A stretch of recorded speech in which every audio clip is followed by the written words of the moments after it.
Well, hello everybody. It's been months since I posted a video, and no, this is not a new house. This is still the Doom Char. It is on Proctologist's account, not on Why So Harsh. As you remember in my previous videos, this was my first Doom Char build, and I made this like the first 72 hours it came out.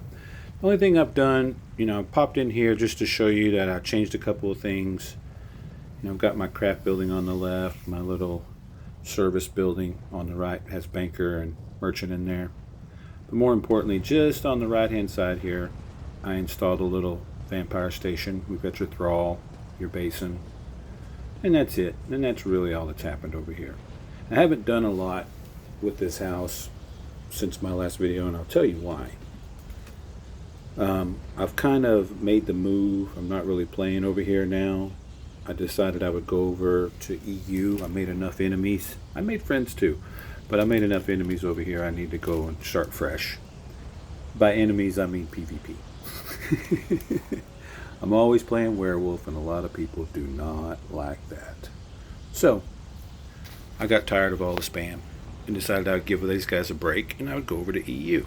And trust me, I'm raising hell over in the EU anyway. So this is the basin. I made a little enclosure with some Deadlands walls, threw up some Sigil globes to give it light throughout the day, and then I stuck the thrall over there so you could sneak up there and lower your stage.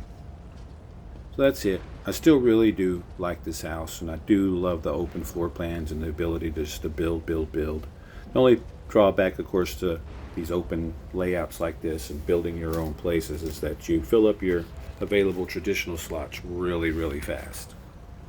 Well, anyway, this is the Doom Char, and now what we're going to do is we're just going to transition right on over and go take a look at the Deadlands scientist location, which is over at Harsh's house. And here we are. And really the only thing I've done over here since the last video is I went and got a lot of fabricant tree recipes and made all fabricant trees to go in here.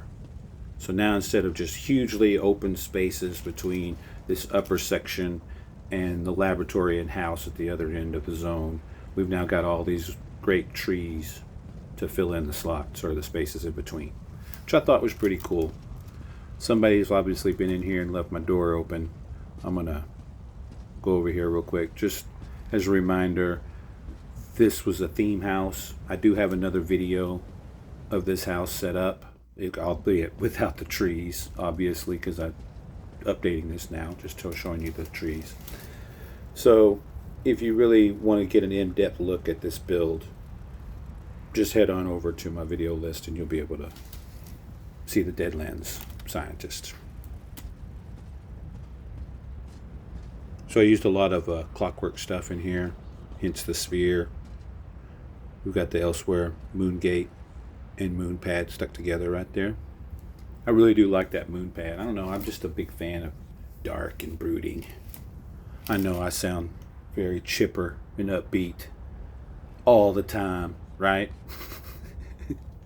Now, another reason for my slow uploads is previously I may have mentioned in a video that I had foot surgery.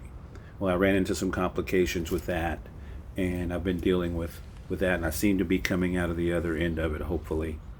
But we will see. So again, this is the power supply that runs everything down here in this scientist area. That's my Dwarven V2 or V-twin. And this was just a greenhouse set up over here with artificial lighting inside of it. More spheres, but more importantly, you see all the trees going across where I clockworked up the bridge, dwarvened it up a little bit. Just again, all this was just leading towards the overall theme of, clockwork, Daedric, and Dwarven technologies trying to be merged by this scientist who got the big boot from Clockwork City.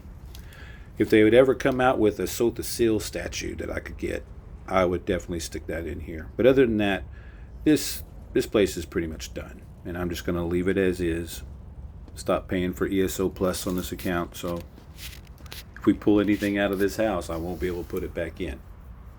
So for those of you that aren't aware, when you're an ESO Plus member, and I'm not advocating to spend the $15 a month for ESO Plus, you know, to each his own. If it's for you, it's for you. If it's not, it's not. But one thing when it comes to housing is you double the number of slots that you can use in your house if you're an ESO Plus member. So if you're ever wondering how people get so much stuff inside their houses and you can't do it, then it may be the fact that they get twice as many slots as you do because you're not an ESO Plus member. I wish I could make my guy walk this slow all the time, but he doesn't. He always seems to be in a hurry, just like me.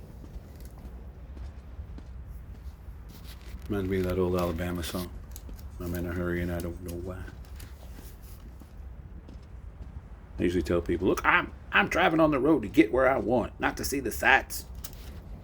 So it all started from there when I was young. And now I'm not young, still like that. The more things change, the more we stay the same. Or at least I do. So here you get to see the big fabricant forest that I put in. You know, I put in the little Aelid well. That's a antiquary scrying, furnishing. I've got the Blessed Dias of Amexia over there, and I've made some Fargrave, or not Fargrave, is that right? I think it is. The globes. Anyway, those fancy globes that draw the light that you see up in Fargrave. More clockwork spheres, and then way down over there in the distance is the Deadlands house, castle. So here we are in the Lunar Hall on the EU server. So what I did is I just basically skinned the whole thing with Deadland stuff because I prefer that crumbly material over the elsewhere crumbly facades. I picked up the flooring pieces from the achievement furniture in Deadlands. Threw in the crafting stations. I tried to do everything that I could scry. So I had the blacksmithing, the enchanting, and the cooking. You can see the cooking coming up on the right. I did purchase a alchemy station with in-game gold. They've gotten remarkably cheap. I think it was 32k. And then the crafting stations that you see here, 3 of them are from the High Isle event. So if you participated in that, you got free attunables, and then I ponied up the gold and bought a jewelry crafting. Got some storage chests there. That's going to be where the dueling arena is at. We're not going to go in there yet. I noticed I covered up all the pedestals that hold the books that unlock each room. That's from the AA vet trial. There's some scrying lighting that I put together to make one piece, a little unique thing. Nate crafted the table and chairs. Here we have the first room we're going to go check out. This is what I'm calling Hirrcine's Hall. It's also known as Moongrave Fane. And what I did is I took the Undaunted trophy bust. I believe that is from Moonhunter Keep. So real quick, I just made a long hallway and a tribute to Hirrcine here. We don't want to interrupt the god, so let's go ahead and let him talk. Heed me, pup. You stand now in my hunting ground. You desire power, but have you the will? The god of schemes has tasted your soul. You've come back tainted. Wrong. Hunt. Seek a tribute worthy of your pack. Bring it down, then howl for your brothers and sisters. If the pack accepts you, they will feed, and you will join them.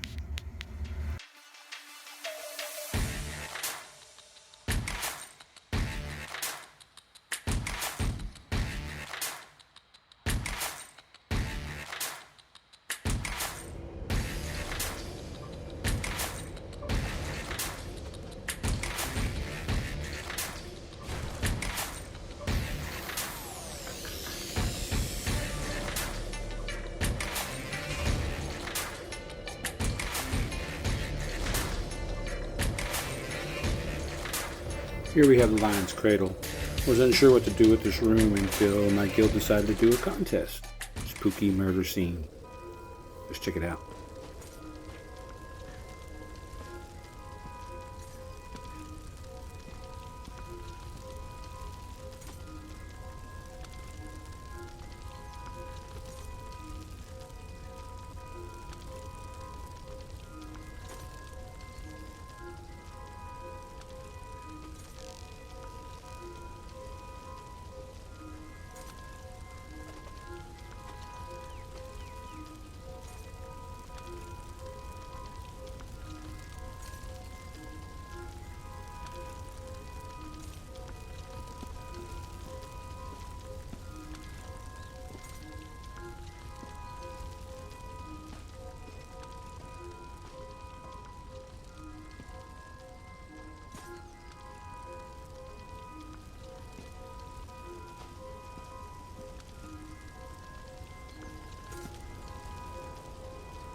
So we're back over here by the armory and alchemy and enchanting table. I'm going to walk right past the provisioning table again. Yes, I am reusing footage. Go ahead and feel free to leave a dislike. Sorry, I am lazy. So again, you get to see, I threw up the Noble Knight's Rest in each corner just to bookend it. I'm all about symmetry. I just took a stairwell, turned it upside down to make that little lip.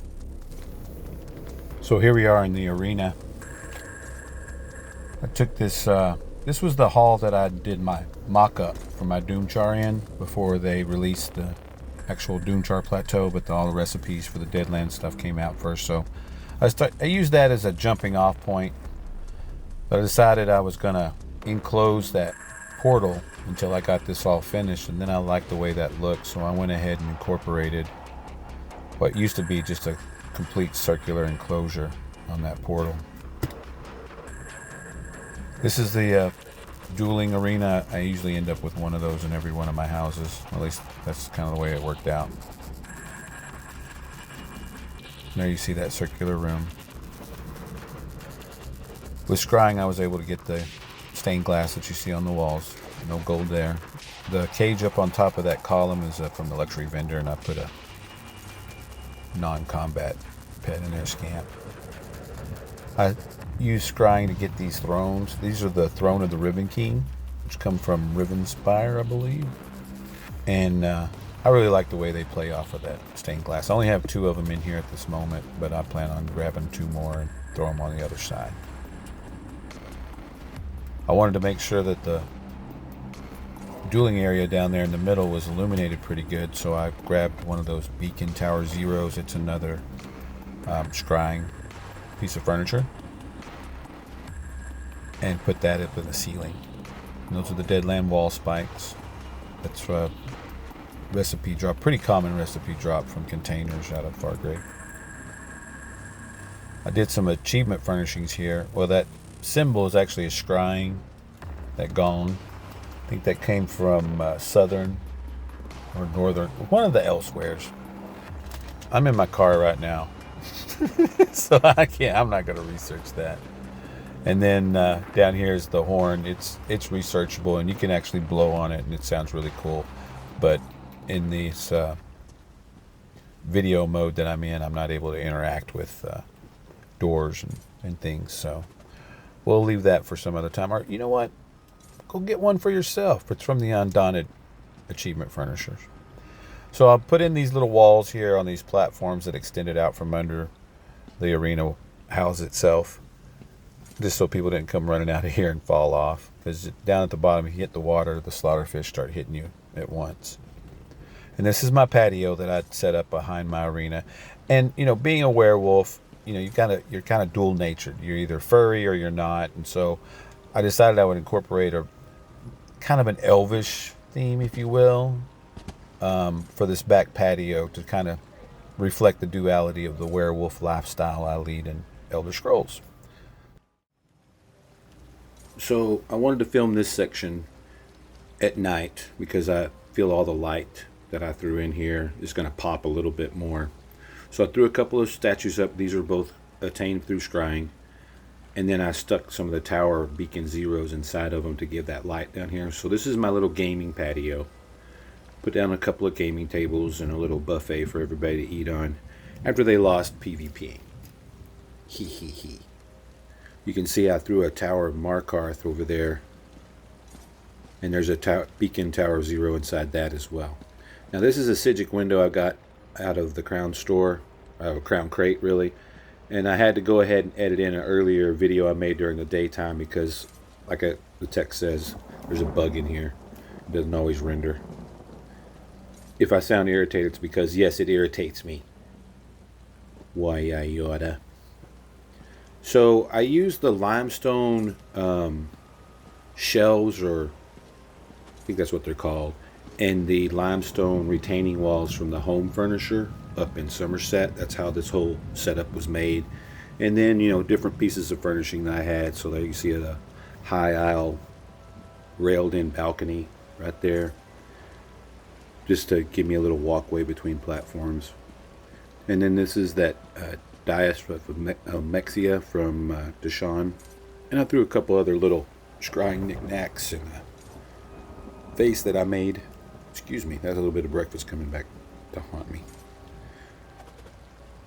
And a little more scrying stuff, just some stuff to illuminate, because what was a happy accident is all of these platforms that I threw in here kind of overhang over the top of each other, provide plenty of shade and stuff, so it helps to make the light pop. But even in the daytime, a lot of this azure colored lighting doesn't quite illuminate like it does at night. And it's raining too. As you can see, there's no raindrops in this video when I'm under these sections. You'll be able to see where the sections kind of split and drop off, because you'll have a little stream of rain coming down. See right there, see some raindrops. It's another noble night. That's just a little ginkgo sapling from a home furnisher in Somerset. I made all these flower troughs. It's a recipe that drops in Somerset. Then I picked up these illuminating flowers from the luxury vendor and stuck them in those flower pots and in those hanging vines, the snow lilies. My buddy told me those would look good, and he was right. I made those hanging lanterns, just a random recipe drop that I decided I wanted to use. Excuse me. So we're going down to the next level. These are high aisle stairwells that I've used to make these downward areas, except for the limestone stairwell that I built. There you see my waterfall on the left. That was an achievement furnishing from Somerset. Here you get a better shot of those flowers that I stuck inside these little flower pots. I don't know what they really call those. I'm drawing a blank right now. I apologize. This is one of the high aisle gazebos or something. I can't remember what they're called precisely in the menu. But I threw that in here and took a lot of the little seating areas in our TAM as inspiration for making this little section. So here you get to see it out of first person, give you a shot of the whole thing. More lanterns. More light-giving plants.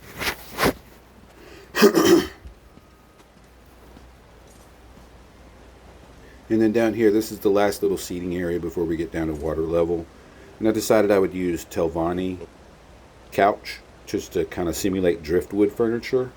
And then this chair is actually it's a scryable furnishing from Green Shade.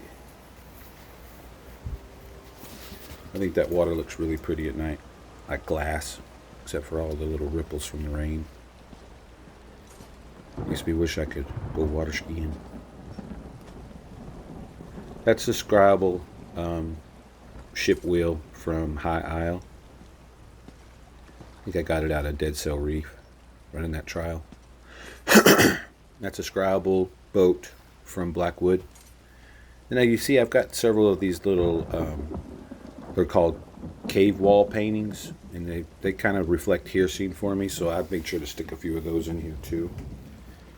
Now I've got a couple of jack-o'-lanterns in that spooky room, and once Halloween is over I'll pull those out, and I'm going to put a Telvanni chair or another one of those scrying thrones down here for whoever decides to go fishing. Or maybe a coil of rope, something to go on this dock, because I just feel like it's missing something. There you see my fishing poles. But nowhere to sit unless you just want to dangle your feet in the water and have them nibbled on by the slaughterfish. There's a great shot of that waterfall that comes with the house, the tower that I set up. It's very peaceful. Even in the daytime it looks really nice. It's really pretty out here, and I've never been a huge fan of this house. It was free. That's why I did it over here. But just never was a big fan of the house. Now that I've made all this stuff and I can come all the way down here to the water and really see all the green and layers of rock and water that they put into this, it's just really pretty. And I'll admit it, sometimes I'll come down here. I won't actually meditate, but next thing I know, I've just stood here and looked at the scenery for 5 to 10 minutes. It's kind of, I hate to say the word mesmerizing, but that's exactly what it is, at least for me. I loved my Doomchar. I loved all that stuff. But this turned out to be a pretty nice little build.